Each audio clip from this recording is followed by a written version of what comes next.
Hello students, कैसे आप सब। चलिए, शाम 9 बज चुके हैं, रात कही है शाम कही है और प्राइम टाइम है इस वक्त, आप मान के चलिए। और चलिए स्टार्ट करते हैं हम लोग यहाँ पर एक और क्लास अपने आरआरबी फार्मासिस्ट 2024 की।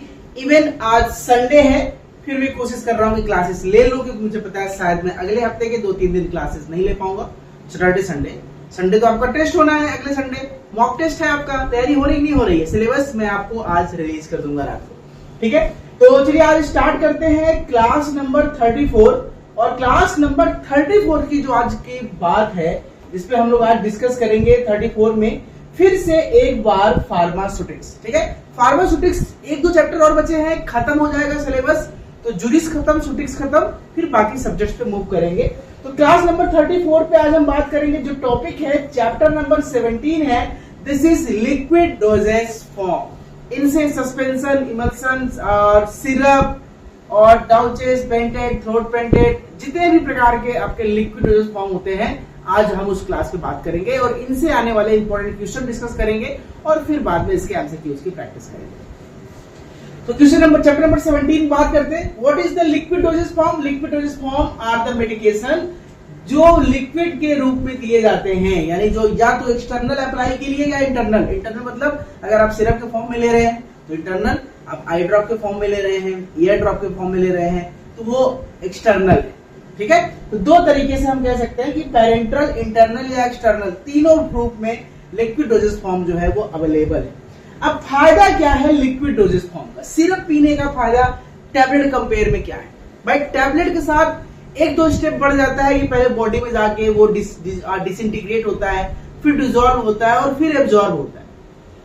तो थोड़ा सा टाइम ज्यादा लगता है ड्रग को अपना एक्शन शुरू करने में। भाई in the case of syrup disintegration नहीं होना, डिसोल्यूशन नहीं होना, डायरेक्ट एब्जॉर्प्शन होना है पेट में। तो थोड़ा सा सिरप टैबलेट कंपेयर में जल्दी काम करता है।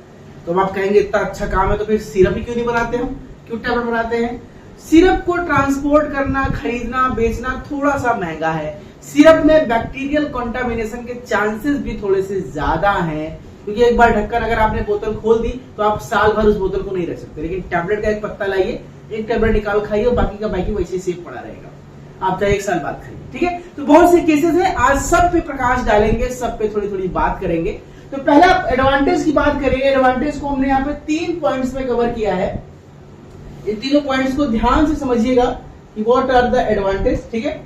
पहला एडवांटेज है कि इमीडिएटली अवेलेबल फॉर एब्जॉर्प्शन, यानी इसमें डिसोल्यूशन, डिसइंटीग्रेशन वाला प्रोसेस नहीं है, तुरंत एब्जॉर्प्शन प्रोसेस शुरू हो जाता है। इसीलिए जो रिस्पॉन्स है वो फास्टर है देन सॉलिड डोजेज फॉर्म। दूसरा, they are homogeneous, therefore the medicament is uniformly distributed। Liquid dosage form में जो सिरप में अगर होमोजेनस लिक्विड है, मतलब वो सिरप है, सोल्यूशन है, उन केसेस में जो ड्रग है यूनिफॉर्म डिस्ट्रीब्यूट होता है। उसमें टैबलेट की तरह बहुत ज्यादा मिक्सिंग करने की जरूरत नहीं पड़ती, क्योंकि ऑलरेडी मिक्स हो जाता है।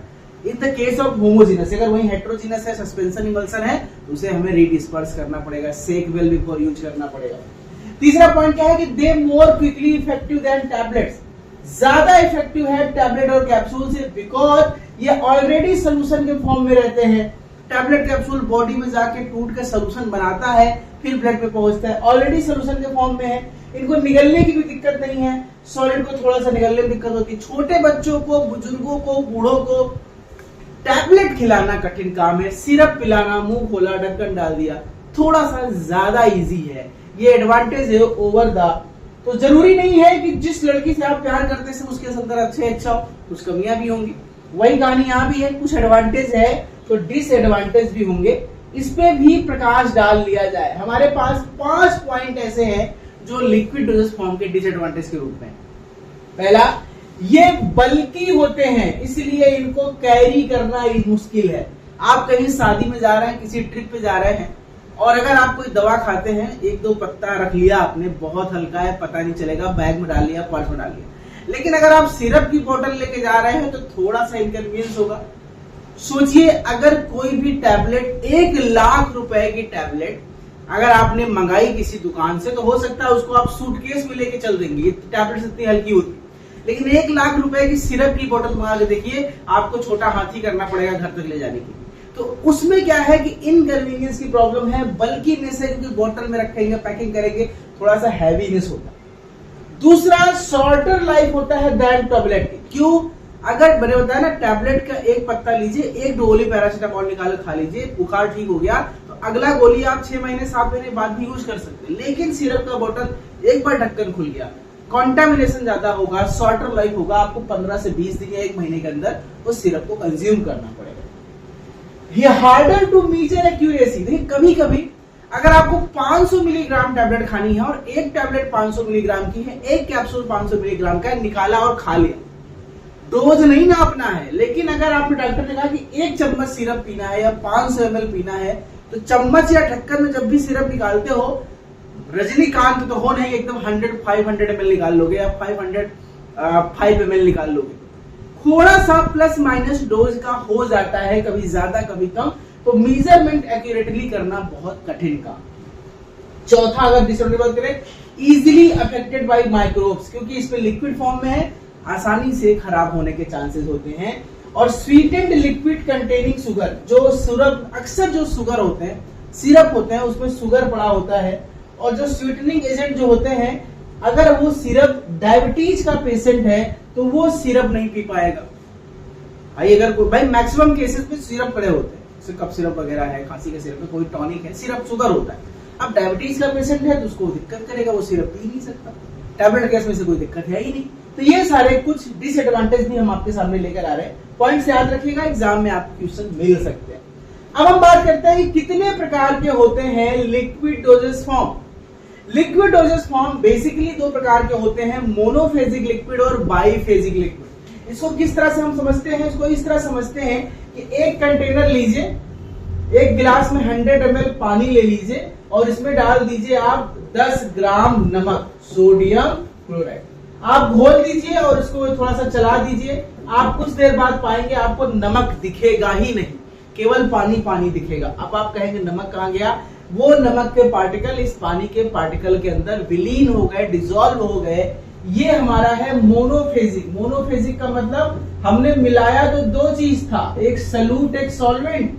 सॉल्वेंट लिक्विड फॉर्म में था, सॉल्यूट सॉलिड फॉर्म में था। लेकिन अब जो बन के आया है ना, इसमें सिर्फ लिक्विड फॉर्म है, सॉलिड फॉर्म गायब हो गया। यानी this is called monophasic liquid dosage form. अब आप दूसरा एक्सपेरिमेंट करके देखिए, उसी 100 ml पानी में आप थोड़ा सा चूने का पानी मिला लीजिए या फिर कुछ और चीजें आप मिक्स कर लीजिए जो इसमें पूरी तरह से डिसॉल्व ना हो। चाक वगैरह है, कैल्शियम कार्बोनेट है, आप डालेंगे तो क्या देखेंगे? पानी का कलर जो है वो धुंधला हो जाएगा। धुंधला होने का मतलब ही है कि वो सॉल्यूट पूरी तरह से डिसॉल्व नहीं हुआ। अगर सॉल्यूट पूरी तरह से डिसॉल्व होता तो पानी कलर चेंज ना होता। धुंधला हो गया है और आप देखेंगे उसके पीली पे थोड़ा थोड़ा कैल्शियम के पार्टिकल बैठे भी है। ऐसे को हम बोलते हैं बाईफेजिक, जिसमें सॉल्यूट और सॉल्वेंट के पार्टिकल दोनों दिखाई देते। जैसे आप तेल में पानी मिला दीजिए तो आपको तेल भी दिखेगा, पानी भी दिखेगा, दोनों लिक्विड फॉर्म में, लेकिन फिर भी मिले नहीं है। तो जब हमें किसी में लिक्विड फॉर्म में दोनों अवस्थाएं दिखाई दे, सॉल्यूट या सॉल्वेंट, डिस्पर्स्ड या कॉन्टिन्यूअस, इट के मीन्स कि वो बाईफेजिक है। तो बाईफेजिक का एग्जांपल है इमल्सन, सस्पेंशन, और मोनोफेजिक एग्जांपल सॉल्यूशन है, सिरप वगैरह है। तो ये हो गया हमारे डोजेस फॉर्म। क्लियर हो गया? अब बात करते हैं कि जो मोनोफेजिक डोजेस फॉर्म है वो कितने प्रकार के होते हैं। तो अब इसको मैंने डिफाइन किया है on the basis of use के बेसिस कि हम मोनोफेजिक डोजेस फॉर्म का इस्तेमाल कहां पे कर रहे हैं, उसके आधार पर क्लासिफाई करते हैं। पहला है कि अगर हमें उसको इंटरनल एडमिनिस्ट्रेशन करना है, इसको पीना है, तो वो मिक्सचर के फॉर्म में आ सकता है, सिरप के फॉर्म में आ सकता है, एलिक्सिर के फॉर्म में आ सकता है, लिंटस के फॉर्म में आ सकता है। ये सारों के चारों एग्जांपल आपके किसके एग्जांपल है? मोनोफेजिक लिक्विड डोजेस फॉर्म के। वहीं पे अगर स्किन पे अप्लाई करना है तो लिनीमेंट है और लोशन है। ऑइंटमेंट के कंपेयर में लिनीमेंट लोशन तो थोड़ा सा लिक्विड होते हैं, विस्कस, बहुत थिक नहीं होते हैं, थिन होते हैं, ताकि स्किन पे आप उसको लगा सकते हैं। ये सारे लिक्विड में आते हैं, ना कि सेमी सॉलिड में आते हैं। वहीं पे अगर हम बात करते हैं बॉडी कैविटी में, तो आपने डाउचेस सुना होगा, ईयर ड्रॉप, नेजल ड्रॉप, ये सब आपने सुना होगा। ये सभी बॉडी कैविटीज के लिए। और अगर माउथ के लिए देखें तो gargle, mouth wash, throat paint, ये सारे के सारे जो फॉर्म है ये माउथ के लिए, माउथ की पीने के लिए नहीं, माउथ कैविटी के लिए। तो ये सारे के सारे एग्जांपल हैं मोनोफेजिक डोजेस फॉर्म के। ये सारे एग्जांपल क्वेश्चन पूछेगा, लोशन कैसा है, मोनोफेजिक, ईयर ड्रॉप क्या है, मोनोफेजिक, सिरप क्या है, मोनोफेजिक, माउथ वॉश क्या है, मोनोफेजिक। तो नाम से पूछ सकता है कि किस प्रकार का डोजेस फॉर्म है, ये आपको क्लियर होना चाहिए 100%। अब जो सोल्यूशन होते हैं उसको थोड़ा डिटेल पढ़ लेते हैं। सोल्यूशन बेसिकली क्या होता है, जब किसी सॉल्यूट को हम सॉल्वेंट में डिसॉल्व करते हैं। अब सॉल्यूट एक ही हो जरूरी नहीं है, सॉल्यूट मोर देन वन हो सकते हैं। जो हमने भी पानी नमक का एग्जांपल दिया, उसमें नमक भी डाल दो, चीनी भी डाल दो, कुछ और डाल दो, तो सब जो मिल जाए पूरी तरह से यूनि डिस्पर्स हो जाए, पूरी तरह से डिसॉल्व हो जाए और मोनोफेजिक सोल्यूशन बना ले, उसी को ही हम क्या बोलते हैं, सोल्यूशन। यानी किसी सॉल्यूट और सॉल्वेंट का फिजिकली और केमिकली जो होमोजेनस मिक्सचर होता है, दो या दो से अधिक सॉल्यूट और सॉल्वेंट का होमोजेनस मिक्सचर जो है, उसी को हम सोल्यूशन कहते हैं। क्लियर हो गया। सोल्यूशन से क्वेश्चन ज्यादा पूछते हैं, तो सोल्यूशन का क्लासिफिकेशन देख लेते हैं। टॉपिक है क्लासिफिकेशन ऑफ सोल्यूशन। सोल्यूशन कितने प्रकार के होते हैं, ये भी क्लासिफिकेशन याद करके चलो। पहला है अकॉर्डिंग टू एडमिनिस्ट्रेशन, इस्तेमाल के आधार पर। अब अगर ओरल ले रहे हैं, मुंह से पी रहे हैं, तो उसे बोलते हैं ओरल सोल्यूशन। अगर उसको हम ईयर ड्रॉप के फॉर्म में डाल रहे हैं, उसे बोलते हैं ऑटिक सोल्यूशन। आंखों में आई ड्रॉप की फॉर्म में डाल सकते हैं, उसे ऑप्थेल्मिक सोल्यूशन। और स्किन पे अप्लाई करते हैं, उसे बोलते हैं टॉपिकल सोल्यूशन। 3-4 प्रकार के सोल्यूशन है, ओरल, ऑटिक, ऑप्थेल्मिक, टॉपिकल। यहाँ पे हम इसको नेजल सोल्यूशन भी रख सकते हैं। ईयर सोल्यूशन भी हमने ऑटिक बात ही कर लिया। ये सारे के सारे solution on the basis of इस्तेमाल के आधार पर, यूज के आधार पर। वही पे बात करते हैं यूज के आधार पर और कंपोजिशन के आधार पर सोल्यूशन कितने प्रकार के होते हैं। कंपोजिशन का मतलब जो आपने सॉल्यूट और सॉल्वेंट मिलाया है, उसमें और क्या क्या ऐड किया है, वो सॉल्यूट किस नेचर का है, सॉल्वेंट किस नेचर का है, उसके नेचर के आधार पर, उसके यूज के आधार पर यहाँ पे हमने 6 प्रकार के सोल्यूशन का डिफरेंस दिया। पहला है एरोमेटिक वाटर सोल्यूशन। इसमें क्या होता है, जो हम सॉल्वेंट यूज कर रहे हैं वो एक एरोमेटिक वाटर होता है, यानी ऐसा वाटर जिसमें खुशबू हो, तो उसी को हम, जैसे रोज ऑयल, रोज वाटर, ये एरोमेटिक वाटर का एग्जांपल है। तो जब सॉल्वेंट खुशबू वाला वाटर है तो उसको एरोमेटिक वाटर सॉल्वेंट कहते हैं। एलिक्सर की बात करते हैं, जब हमारा जो सॉल्वेंट है वो हाइड्रो एल्कोहलिक नेचर का है और मीठा है। वैसे सॉल्वेंट दो होते हैं, तो एल्कोहल या तो वाटर। अगर वाटर और एल्कोहल का मिक्सचर है और स्वीट नेचर का है, हाइड्रो एल्कोहलिक सोल्यूशन को ही एलिक्सर कहते हैं। याद रखिएगा, एलिक्सर क्या है, ये हाइड्रो एल्कोहलिक सोल्यूशन है। वहीं पे स्पिरिट बात करते हैं। स्पिरिट भी एक तरह का सोल्यूशन है जिसमें एरोमेटिक वाटर को एल्कोहल में मिक्स किया जाता है, इसे स्पिरिट कहते हैं। टिंचर भी एक प्रकार का सोल्यूशन है जिसमें हम जो एक्टिव कॉन्स्टिट्यूएंट, जो भी प्लांट से निकलने वाले क्रूड ड्रग के जो एक्सट्रैक्ट होते हैं, उसको जब डिसॉल्व करते हैं एल्कोहल या वाटर में, उसे टिंचर कहते हैं। इसको काढ़ा कह सकते हैं आप। वहीं पे इंजेक्शन आप जानते हैं, ये स्टेराइल और पायरोजन फ्री होता है। जो आईवी या आईएम लगाए जाते हैं, वो सारे इंजेक्शन भी हमारे सोल्यूशन के एग्जांपल हैं। ठीक है, चलिए ये हो गया। अब हम बात कर लेते हैं कौन कौन से एक्टिव फैक्टर हैं जो लिक्विड डोजेस फॉर्म को अफेक्ट करते हैं। ये फैक्टर समझना बहुत जरूरी है, इनको मैं एक्सप्लेन डिटेल में कर रहा हूं यहीं पे एक साथ, और इसको समझिए। पहला फैक्टर है सॉल्युबिलिटी। सॉल्युबिलिटी आप समझते हैं, व्हाट इज सॉल्युबिलिटी, किसी भी सॉल्यूट का सॉल्वेंट में डिसॉल्व होने की पावर को ही सॉल्युबिलिटी कहते हैं। अब हो सकता है कि कोई एक सॉल्यूट का पार्टिकल एक ही सॉल्वेंट के पार्टिकल में डिसॉल्व हो जाए, वो वेरी सॉल्युबल है।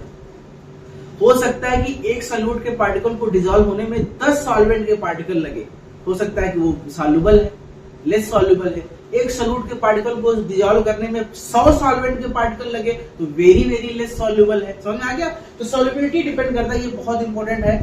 दूसरा है chemical modification of ions of drug. कभी कभी कोई ड्रग है वो आयनिक फॉर्म में मिलते हैं, कभी कभी कोई ड्रग सॉल्ट फॉर्म में मिलते हैं, तो उसके आधार पर कोई ड्रग सॉल्ट फॉर्म में सॉल्युबिलिटी बढ़ जाती है, आयनिक फॉर्म में सॉल्युबिलिटी घट जाती है। तो इस केस में क्या हो रहा है, केमिकल मॉडिफिकेशन करके भी किसी ड्रग की सॉल्युबिलिटी को घटा या बढ़ा सकते हैं। हाइड्रोट्रॉपी मतलब किसी भी सब्सटेंस जो वाटर में डिसॉल्व नहीं हो रहा है, उसमें कुछ ऐसे सब्सटेंस ऐड कर दिए जाए ताकि वो हाइड्रोट्रॉपिसिटी उसकी बढ़ जाए और वो पानी में डिसॉल्व होने लग जाए। कोसॉल्वेंसी आपने मैंने शुरू में बताया था। कोसॉल्वेंसी क्या होता है कि मान लीजिए एक दूल्हा एक दुल्हन है, भाई वो दोनों में लड़ाई झगड़ा चल रहा है, उन दोनों में नहीं पट रही है, प्यार मोहब्बत नहीं है, बीच में कोई एक मीडिएटर आ गया, दोनों को प्यार से समझा दिया, दोनों को अलग अलग जाके कमरे बताया तुम उसके बिना नहीं रह सकते हो, तुमसे बहुत प्यार करता है, तुमसे भले लड़ाई कर रहा है लेकिन तुमसे बहुत प्यार करता है, तो लड़की मान जाए लड़का मान जाए, तो वो दोनों को मिलाने वाला जो है वो को-सॉल्वेंट है। तो व्हाट इज दिस को-सॉल्वेंसी? जब दो सॉल्यूट और सॉल्वेंट आपस में डिसॉल्व ना हो रहे हो तो कुछ तीसरा ऐसा कंपोनेंट जो दोनों को मिलाने का काम करे, जो दोनों के सरफेस टेंशन को घटाने का काम करे, उसे हम को-सॉल्वेंट कहते हैं और इस प्रोसेस को को-सॉल्वेंसी कहते हैं। अगला है सॉल्युबलाइजेशन। सॉल्युबिलिटी, किसी भी ड्रग की सॉल्युबिलिटी को बढ़ाने के प्रोसेस को हम सॉल्युबलाइजेशन कहते हैं। पीएच आप जानते ही हैं, जो पीएच कोई ड्रग जो है ionic drug, weak acidic, weak basic drug, ये सब अपने अपने एक पर्टिकुलर पीएच पे डिसॉल्व होते हैं, तो पीएच भी इंपॉर्टेंट फैक्टर है। डाई इलेक्ट्रिक कांस्टेंट भी आप जानते हैं, कोई भी आयनिक ड्रग है उसका डाइपोल मोमेंट अलग है, तो उसके लिए डाई इलेक्ट्रिक कांस्टेंट है। और कॉम्प्लेक्स कांस्टेंट, कोई ड्रग जो है वो कॉम्प्लेक्स फॉर्मेशन करता है, प्रेसिपिटेट बनाता है। तो ये अलग अलग सारे फैक्टर्स हैं, बस नाम जान लो, जिसपे लिक्विड डोजेस फॉर्म की स्टेबिलिटी डिपेंड करती है, स्टेबिलिटी फर्क पड़ती है, उस पर डिपेंड करती है, काम करती है। चलिए आगे बात करते हैं। अब कुछ ये चीज बहुत जरूरी है, याद कर लो कि सॉल्युबिलिटी के ये बात कर लो कि वेरी सॉल्युबल का मतलब क्या है, फ्रीली सॉल्युबल का मतलब क्या है, स्प्रैंगली और स्लाइटली, याद कर लो, बहुत इंपॉर्टेंट पॉइंट, इससे क्वेश्चन बहुत एग्जाम में आया है। वेरी सॉल्युबल का मतलब क्या है कि एक ही सॉल्यूट, एक ही सॉल्वेंट के पार्टिकल काफी है उसको डिसॉल्व करने के लिए, यह लेस देन 1 या 1। अगर कोई एक सॉल्यूट के पार्टिकल को डिसॉल्व करने के लिए एक ही सॉल्वेंट का पार्टिकल चाहिए तो उसे कहते हैं वेरी सॉल्युबल। और एक सॉल्यूट के पार्टिकल को डिसॉल्व करने के लिए 1 से 10 सॉल्वेंट के पार्टिकल लग रहे हैं तो इसे हम कहते हैं फ्रीली सॉल्युबल। वेरी गुड, बढ़िया घुल रहा है, कोई दिक्कत नहीं। और अगर किसी एक सॉल्यूट के पार्टिकल को डिसॉल्व करने के लिए 10 से 30 सॉल्वेंट के पार्टिकल लग रहे हैं तो हम इसको कहेंगे सॉल्युबल, यानी यहां तक की दिक्कत नहीं। इनको हम घुलनशील की कैटेगरी में रखेंगे, बहुत अच्छा तो नहीं लेकिन ठीक ठाक।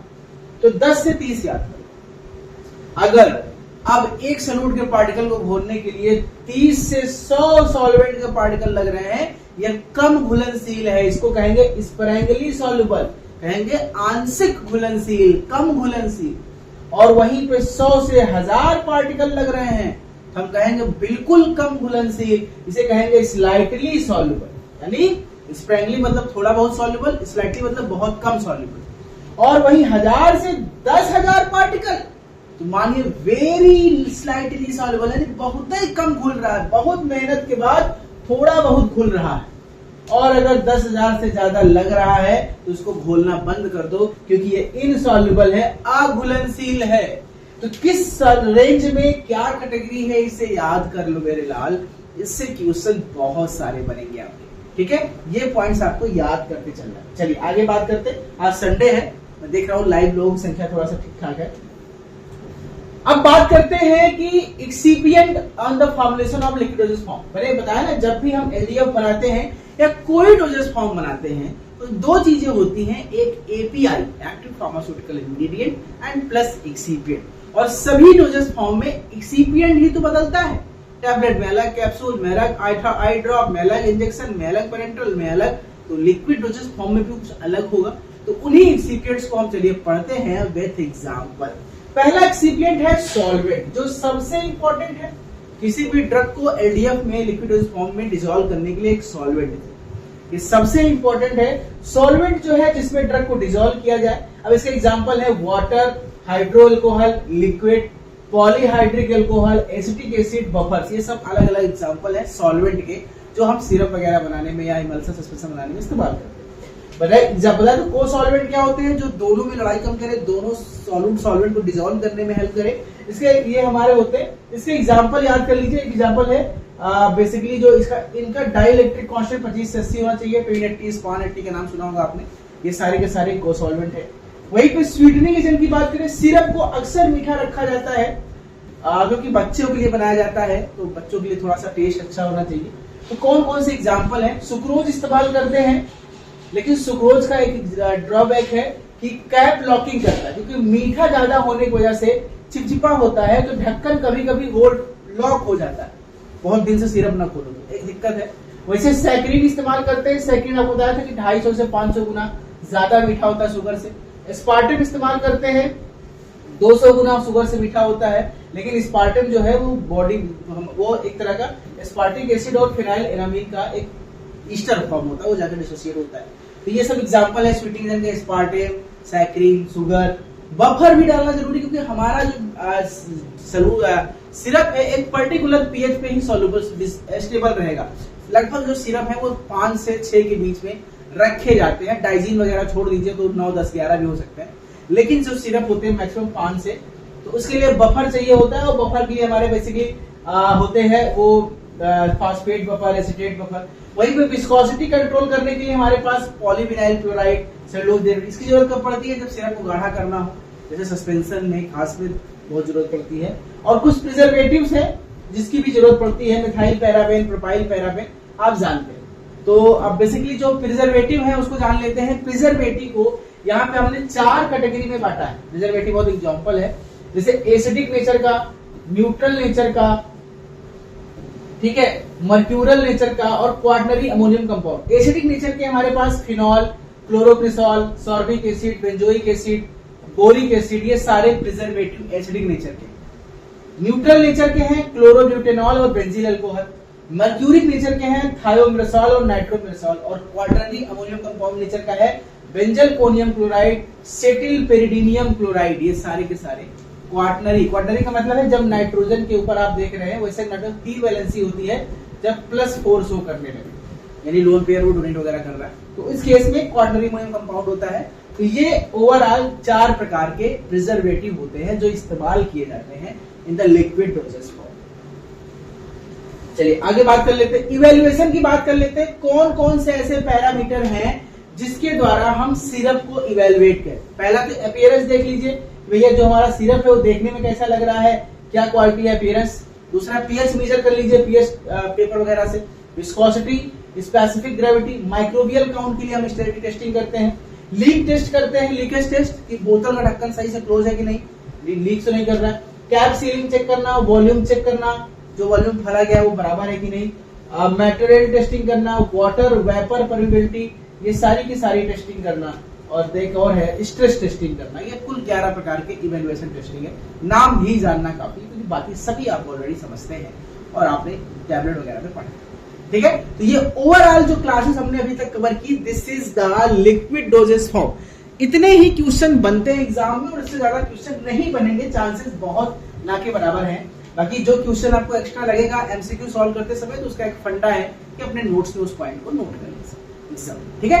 तो चलिए स्टार्ट करते हैं अपना पेपर, हायर पेन और पेपर, और शुरू करते हैं आज 25 एमसीक्यूज इस चैप्टर से, और देखते हैं कितने सवालों का जवाब सही। संडे का दिन है, खाली है आप लोग, तो शुरू करते हैं। चलिए क्वेश्चन नंबर 1 से स्टार्ट करते हैं। पढ़िए, आपके स्क्रीन पे क्वेश्चन ये रहा, विच of the following is not a classification of liquid dosage form. इसमें से कौन एलडीएफ का एग्जाम्पल नहीं? सोल्यूशन, सस्पेंशन, इमल्सन और पाउडर। तो आप तो कहेंगे सर इतना सरल क्वेश्चन शुरुआत किया है, देख लेते हैं। चलिए क्वेश्चन नंबर डी सही सबको पता है।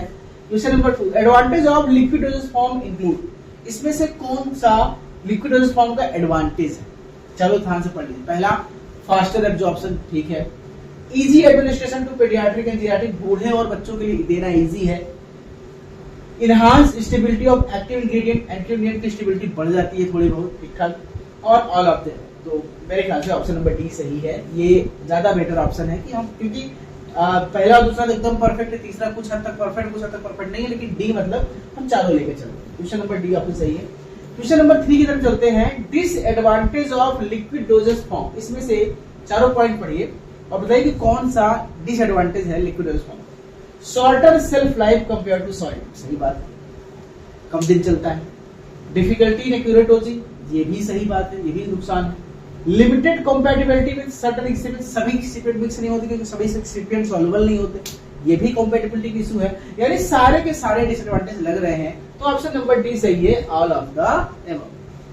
Question number 4, which of the following is example of an excipient commonly used in liquidous form। Viscosity बढ़ाने के लिए कौन सा एक्सिपिएंट इस्तेमाल किया जाता है ज्यादातर LDF? Starch, glycerin, sodium lauryl sulphate या टाक? बताइए, जवाब दीजिए।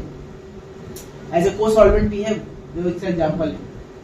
जी हाँ, ऑप्शन नंबर बी सही है। ग्लिसरीन एज ए को सॉल्वेंट भी है और सॉल्वेंटी को भी बढ़ाता है, सॉरी विस्कोसिटी को भी इंक्रीज करता है, थिकनेस बढ़ाता है। Question number 5, which excipient is often used as preservative? Liquid dosage form का कौन सा एग्जांपल है प्रिजर्वेटिव का? Paraben, parabenzoic acid, aspartame, lactose और सोडियम क्लोराइड। बताइए। हाँ ठीक है, जवाब सबका आ चुका है। ऑप्शन नंबर ए सही है, paraben, parabenzoic acid. Question number 6 की तरफ मूव करते हैं। Which of the following is not an example of emulsifying agent? Emulsifying agent जो इमल्सन बनाने में काम आता है, इसमें से कौन एग्जाम्पल नहीं है? Tween, sodium lauryl sulphate, settle alcohol और प्रोपाइलिन का होता है। ठीक है, मेरे ख्याल से सारे के सारे हैं। सोडियम लॉरेल सल्फेट जो है वो सरफेक्टेंट है, वो इमल्सिफाइंग एजेंट नहीं है। और ट्वीन भी है, सेटिल अल्कोहल भी है, प्रोपाइलिन ग्लाइकॉल भी है। तो ऑप्शन नंबर हमारा जो है बी सही। Question number 7, Which evaluation method is used to assess the clarity of liquid? किसी भी लिक्विड की क्लैरिटी चेक करने के लिए डोजेज फॉर्म की कौन सा टेस्ट किया जाए? चारों ऑप्शन ध्यान से पढ़िए, बहुत इजी है। क्लैरिटी, लिक्विड क्लियर है कि नहीं, सोल्यूशन की बात हो रही है। पीएच डिटरमाइन करके, रिफ्रैक्टिव इंडेक्स डिटरमाइन करके, टर्बिडिटी धुंधलापन देख करके, और स्पेसिफिक ग्रेविटी। जवाब बिल्कुल सही है। कुछ लोग इसका जवाब ए दे रहे हैं, गलत है बेटा। जी हाँ, जिसका जवाब सी है बिल्कुल सही है। टर्बिडिटी, यार देखोगे धुंधलापन दिखेगा मतलब लिक्विड क्लियर नहीं है, क्लैरिटी से चेक हो जाएगी ना, क्लियर है, पानी की तरह साफ है, इट मींस वो सही है। क्वेश्चन नंबर 8 की तरफ मूव करते हैं बेटा। The measurement of pH is crucial in liquid dosage form. हम पीएच नापते हैं जरूर एलडीएफ के केस में, टैबलेट में जरूरत नहीं पड़ती नापने की। ऐसा क्यों? Determine the solubility of the active ingredient, assess the colour stability, ensure microbial stability, या all of the above. Basically pH नापा जाता है कि जो ड्रग है वो कितना स्टेबल है। ठीक है, तो कलर स्टेबिलिटी के लिए नहीं, माइक्रोबियल स्टेबिलिटी के लिए भी नहीं, हम सॉल्युबिलिटी जो है, कोई भी ड्रग अपने पर्टिकुलर पीएच पे ही सॉल्युबल होता है। तो ऑप्शन नंबर ए ही यहाँ पे सही लग रहा है, डी सही नहीं है। Determine the solubility of the, बहुत से लोगों को जवाब डी आया था, मैं देख रहा हूँ बेटा, डी नहीं है। सब जगह डी नहीं होता सही कि ऑल ऑफ द एबव जहां दिख जाए वो सही होता है, ऐसा नहीं है। Question number 9, which of the following is not a common method for evaluating the stability of liquid dosage form? Stability को चेक करने का कौन सा मेथड नहीं है? नॉट जब आए तो 2 बार क्वेश्चन पढ़ा करो, 2 बार पढ़ा करो। Accelerator stability testing, freeze thaw cycling testing, photo stability testing, gas chromatography. Evaluation के लिए हम लोग लिक्विड के लिए क्रोमैटोग्राफी तो नहीं करते हैं, ऑप्शन नंबर डी, ये नहीं होता है। बाकी सारे मेथड इस्तेमाल किए जाते हैं अलग अलग। Question number 10, which of the following is disadvantage of suspension as a liquid? Suspension के साथ दिक्कत क्या है? What is the disadvantage? High stability, limited shelf life, easy redispersibility, homogeneity. तो डिसएडवांटेज देखा जाए तो बेसिकली हाई स्टेबिलिटी तो नहीं होती है, लिमिटेड शेल्फ लाइफ हो सकती है, लिक्विड में सभी होता है। इजी रीडिस्पर्सिबिलिटी का मतलब है आसानी से मिक्स हो जाएगा, अगर आप सेक करेंगे तो फिर से मिक्स हो जाएगा। और होमोजेनिसिटी, तो ये देखिए ये तो होता ही नहीं है, होमोजेनिसिटी होता ही नहीं है, हाई स्टेबिलिटी तो होता ही नहीं, तो ये दोनों तो होता ही नहीं है। और लिमिटेड सेल्फ लाइफ होता है, ये इसका एक डिसएडवांटेज सभी लिक्विड फॉर्म का होता है। और इजी डिस्पर्सिबिलिटी जो है ये तो फायदा है, एडवांटेज है, डिसएडवांटेज नहीं है। तो ऑप्शन नंबर बी है लिमिटेड सेल्फ लाइफ, क्योंकि सभी एलडीएफ के लिए होगा। और सस्पेंशन के थोड़ा ज्यादा दिक्कत है क्योंकि वो पार्टिकल नीचे बैठ जाते हैं तो सॉलिड केक बना लेते हैं, तो स्टेबिलिटी की इशू और ज्यादा आता है। Question number 11, which excipient is commonly used as thickening agent? Viscosity बढ़ाने के लिए या मोटा लिक्विड को मोटा करने के लिए, थोड़ा सा गाढ़ा करने के लिए सिरप को कौन सा एजेंट यूज होता है? सोडियम क्लोराइड, ज़ैंथन गम, टाप या स्पार्टम। ठीक है, सोडियम क्लोराइड ये होता नहीं, स्पार्टम स्वीटनिंग एजेंट है, टाक आपका वाइटल ग्रेडेंट है। ऑप्शन नंबर बी सही है, ज़ैंथन गम जो है वो गाढ़ा करने का आता है। क्वेश्चन नंबर 12 की तरफ चलते हैं। 12 कह रहा है कि which of the following is not a method of enhancing the bio availability? Liquid dosage form का जो बायोअवेलेबिलिटी को बढ़ाने के लिए कौन सा मेथड नहीं है? पार्टिकल साइज को कम करके बिल्कुल बढ़ेगा, सरफेक्टेंट ऐड करके बढ़ेगा, फ्रीज ड्राई करके तो ड्राई होता है, और कॉम्प्लेक्सेशन करके भी बढ़ेगा। तो ऑप्शन नंबर सी है, फ्रीज ड्राइंग जो है वो ड्राइंग का प्रोसेस है, इससे बायोअवेलेबिलिटी का कोई रोल नहीं है liquid dosage form. Question number 30, the addition of sweetening agent in liquid dosage form is primarily, क्यों डालते हैं हम स्वीटनिंग एजेंट? स्टेबिलिटी बढ़ाने के लिए, टेस्ट बढ़ाने के लिए, विस्कोसिटी घटाने के लिए, सॉल्युबिलिटी घटाने के लिए। तो आपको पता ही है क्यों डालते हैं, क्योंकि अक्सर बच्चों के लिए बनाया जाता है। ऑप्शन नंबर बी है इंप्रूविंग टेस्ट, सबका जवाब सही है। क्वेश्चन बहुत इजी था ये वाला। क्वेश्चन नंबर 14 की तरफ मूव करते हैं। विच of the following is commonly used method for assessing particle size distribution. किसी भी लिक्विड डोसेज फॉर्म में पार्टिकल साइज डिस्ट्रीब्यूशन को चेक करने के लिए हम कौन सा मेथड इस्तेमाल करते हैं? HPLC, DLS, FTIR या XRD। वैसे पार्टिकल साइज को डिटरमाइन करने के लिए जो एक अच्छा मेथड है वो यही है, option number D, XRD, X-ray diffraction method से हम पार्टिकल साइज को डिटरमाइन कर लेते हैं। ठीक है। अगर क्वेश्चन नंबर 15 है कि which of the following is a example of co solvent commonly used in liquid form. कौन सा को सॉल्वेंट इस्तेमाल किया जाता है LDF में? Water, propylene glycol, paraben, sodium lauryl sulphate. Water solvent है, पैराबेन आपका सर्फेक्टेंट है, सॉरी प्रिजर्वेटिव है, सोडियम लॉरेल सल्फेट आपका सर्फेक्टेंट है, प्रोपाइलिन ग्लाइकॉल जो आपका है वो को सॉल्वेंट है। तो ऑप्शन नंबर बी सही है, बी प्रोपाइलिन ग्लाइकॉल को सॉल्वेंट। ठीक है, ये थिकनिंग एजेंट भी होते हैं, होगा। चलिए आगे बढ़ते हैं। क्वेश्चन नंबर 16 की तरफ मूव करते हैं भैया। 16 कह रहा है कि which of the following evaluation method is used to assess the microbial quality of liquid dosage form. यानी कौन से मेथड से हम किसी भी लिक्विडोज फॉर्म में माइक्रोबियल क्वालिटी को चेक करते हैं, स्टेराइल है कि नहीं। कार्ल फिशर टाइट्रेशन, ये तो मॉइस्चर के लिए होता है। Total organic carbon, anti microbial effectiveness testing या पोलैरिटी। बहुत इजी है, नाम से लग रहा होगा यार। जवाब भी सबका आ चुका है, ऑप्शन नंबर सी सही है। Question number 17, which excipient is commonly used as humectant. What is the humectant? जो मॉइस्चर को एब्जॉर्ब करके थोड़ा सा आपके सब मटेरियल को नम रखता है in liquid form. Talc, glycerin, sodium chloride, humectant, aspartate. सबको पता है, सबसे अच्छा जवाब है कि ह्यूमेक्टेंट का सबसे बेस्ट एग्जांपल है, आप लोग घरों में लगाते हो, ठंडियों में हाथ पैर में लगा लेते हैं, वो है option number B, glycerin. Question number 18 की तरफ मूव करते हैं कि which of the following example of anti foaming agent.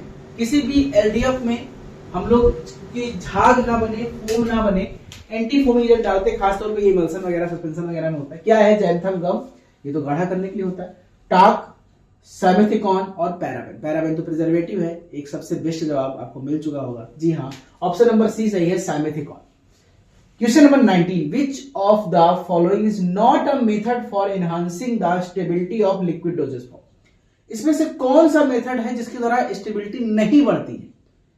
Antioxidant use करेंगे तो बढ़ेगी, चिलेटिंग एजेंट डालेंगे तो बढ़ेगी, हाई टेम्परेचर पे रखेंगे तो बढ़ेगी, ऐसे कोई चांसेस नहीं, खराब ज्यादा हो सकता है, और स्टेलाइजेशन से बढ़ेगी। ऑप्शन नंबर सी यहां पे है, exposure to high temperature.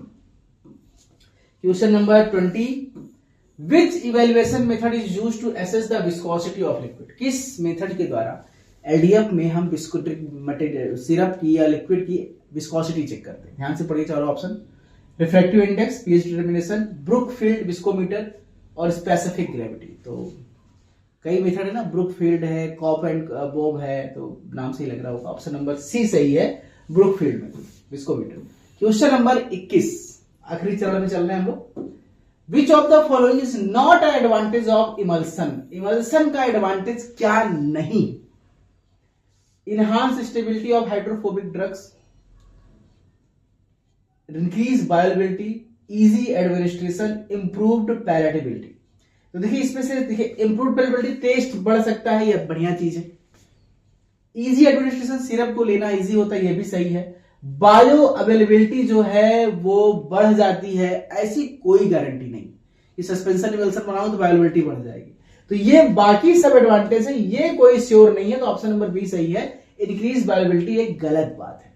Question number 22, which of the following is not a common method for sterilising liquid dosage form. किस मेथड का इस्तेमाल नहीं होता है? ऑटोक्लेविंग, फिल्ट्रेशन, गामा इरेडिकेशन या लायोफिलाइजेशन। तो आप बताइए क्या जवाब है? चलिए वेट कर रहा हूं मैं आपके। ऑटोक्लेविंग का जवाब दे गलत है, यहां पे नॉट लिखा हुआ भैया। लिक्विड डोसेज फॉर्म को ऑटोक्लेविंग से ही करते हैं sterilisation, moist heat sterilisation. Filtration भी हो सकता है स्टेरिलाइजेशन के लिए। एक ऑप्शन है नंबर डी, लायोफिलाइजेशन। डी जो लायोफिलाइजेशन है वो एक फ्रीज ड्राइंग की टेक्निक है, वो ड्राइंग टेक्निक है, ना कि स्टेबिलिटी की टेक्निक है। ठीक है, चलिए क्वेश्चन नंबर 23 की तरफ मूव करते हैं। Which excipient is commonly used as a flavouring agent?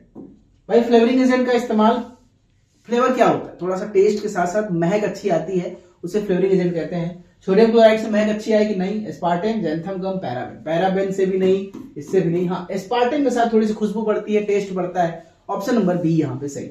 Question number 23, which of the following is a disadvantage of solutions as a liquid dosage form?